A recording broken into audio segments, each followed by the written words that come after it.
Ahera n'umuryango wa Gikristo ushingiye ku myemerere, akaba ari ministeriya ihuza amatorero yose ya Gikristo igamije kwamamaza ubutumwa bwiza mu rwego rwo guhembura imitima yihebye cyangwa yacitse intege. Ikaba igenda ikangurira amatorero ya Gikristo mu bijyanye n'ivugabutumwa ndetse n'izindi nshingano zafasha abakristo gukanguka no kutihebeshwa n'imibereho. Intego ya ministeriya igamije guteza imbere imihero myiza y'abaturage, iterambere ry'umugore, gushyigikira amatorero mu ivugabutumwa, kugira uruhare mu bikorwa by'ubwiyunge no kwita ku bidukikije.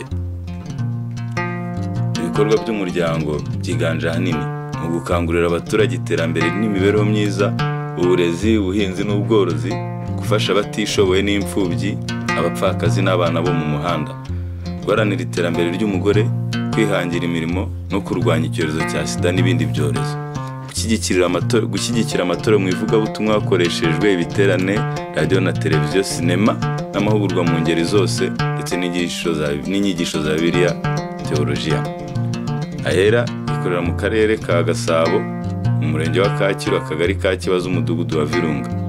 Ukaba waratangiriye mu Rwanda muri 2003, ukaba waravuguruye amategeko yawo ku wa 20 z'ukwa mbere 2013. Ukaba uhagarariwe na Pasiteri Uwanyirigira Marie Chantal.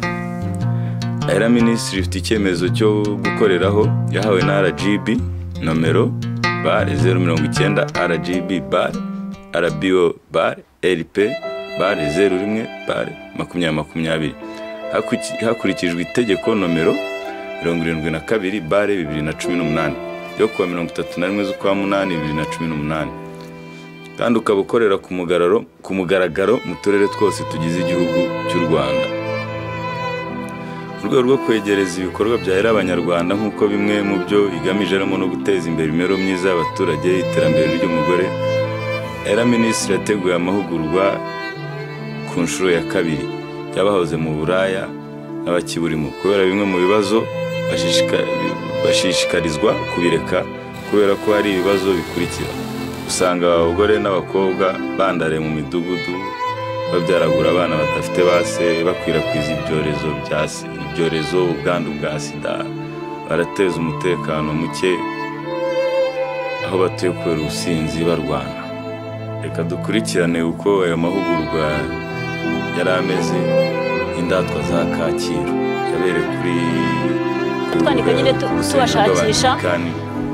Ubwo rero mu muhere Imana icyubahiro kuko yaramfashije muri icyo cyifuzo cyanjye nari mfite muri ibyo bihe.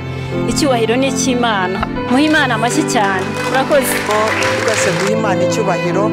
Iyo turi hano ntabwo tuba mbese ijambo ry'Imana riravuga ngo biba imbuto zawe ku manywa na nijoro. Ono se jamais ngo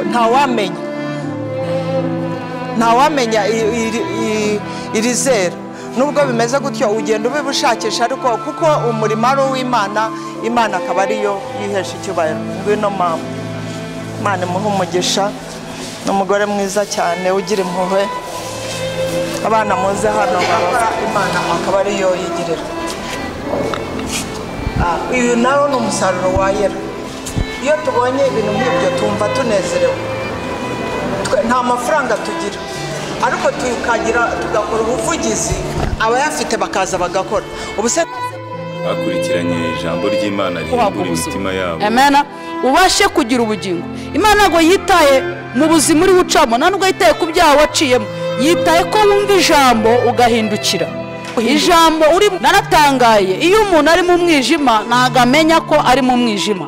Iyo umuntu ari mu mwijima agira ngo arabona, ariko yamaze kuva muri wa mwijima nibwo abasha kumenya ko ibyo yakoraga byari bigize gute, byari byo mu mwijima.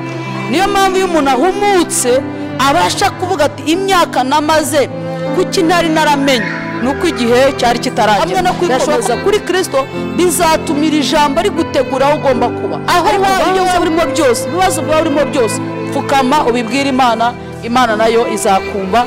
Tugira icyiciro cy'abana bato bo kuva ku myaka 10 kugeza kuri 18 bari ku ishuri. Tubishirira minerivare, tubaha n'ibikoresho byose byo ku ishuri.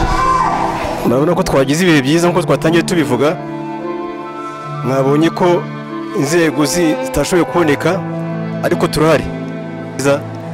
Ari nayo mpamvu nabasaba ko mwa rwose amashyi cyane umuryango wa ayera, umuryango ufite intego nziza rwose, kuko iyo umuntu akurikira azi ko yikorera nubwo nyuma haboneka n'inkunga, kuko inkunga ni ngombwa kugira ngo ibintu bigende neza, ariko abantu bakerekana nayo ibikorwa kandi bifatika. Niyo mpamvu nshimira ayera cyane. Iyo mugiye muri uwo mwuga aho niyo hazana cya kintu cy'aba bana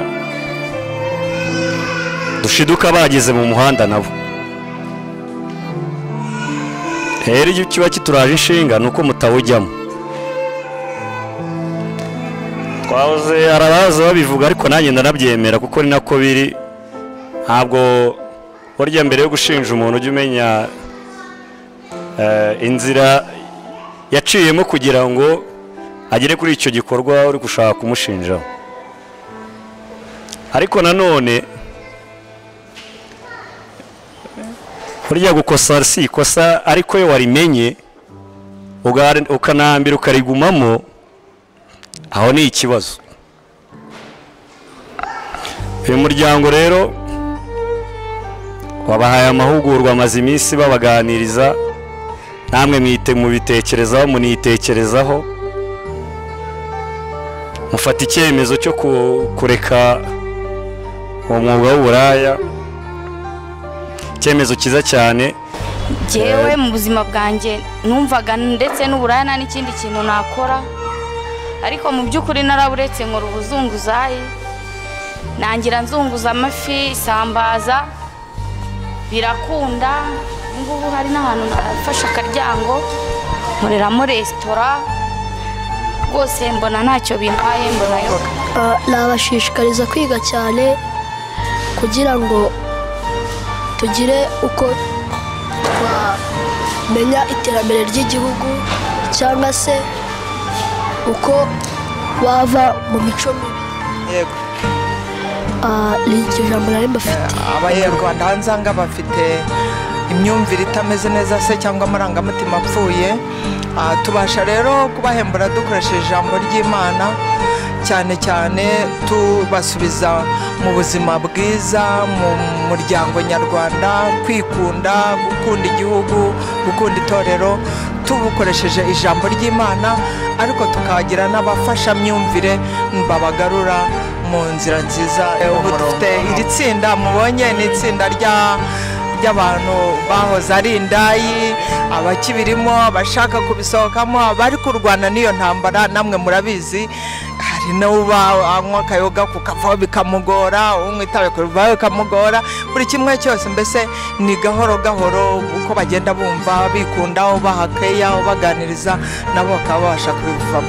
Iro ni itsinda ry'indaya, ariko tugira n'irindi tsinda ry'abana bavuye Iwawa, nabo tukagenda tukabaganiriza, ukabereka ko nabo ari abantu, ukabereka ko nubwo uwo mwuga ugahitse ariko ko hari abantu babakunda, ukabereka ko nubwo ubereka ariya jambo ry'Imana rivuga ngo Imana yanga icyaha ariko ntiyanga umunyacyaha, ukababwira uti nubwo bimeze gutyo, igihe ukora ikintu ukavuga uti ariko ubu wenda sinabuze ubwenge, ndasohora amafaranga yanjye ndagira gutya, ukumva ukumva mbese nuzukomeza. Ariko iyo ubonye akantu nk'ako uravuga uti wa bya bintu burya birarya. Hari abantu twavuganiye, ubonye itsinda ry'abana AEE iri yashakiye amashuri, tubonye umwana hano Anglikani twakoreye ubuvugizi ariga, tubona ababyeyi bari mu matsinda. Ibyo byose rero bitwongeza imbaraga. Umurimo ni wa Kristo, noneho Kristo we atwisha. Hari projet twakozeho kugira tubakorere umwuga wa salon de coiffure, ariko by'umwihariko hariya kuri Mothers Union mu kanya turajyayo muharebe, baratangiye kudoda. Hari timu y'abantu 12 ubu batangiye kudoda, kugira ngo barebe ko ejo n'ejo bundi ashobora kuba yasubira mu cyaro agafata imashini akishyira ku isoko, akajya n'ahandi hose no muri aturere runaka, bakaba bamuha akazi akadoda akabasha kwirwana. Abandi nabo tukabaha ubukangurambaga bw'uburyo ki bagomba kwibumbira hamwe, bakajya mu bibina, bakaguruzanya, bagafashikanya kugira ngo babashe gusohoka mu ngo. Saba n'abanyarwanda bose kugira ngo bagire umutima w'impuhwe. Iki gikorwa dukora mu ijuru tuzabisangayo.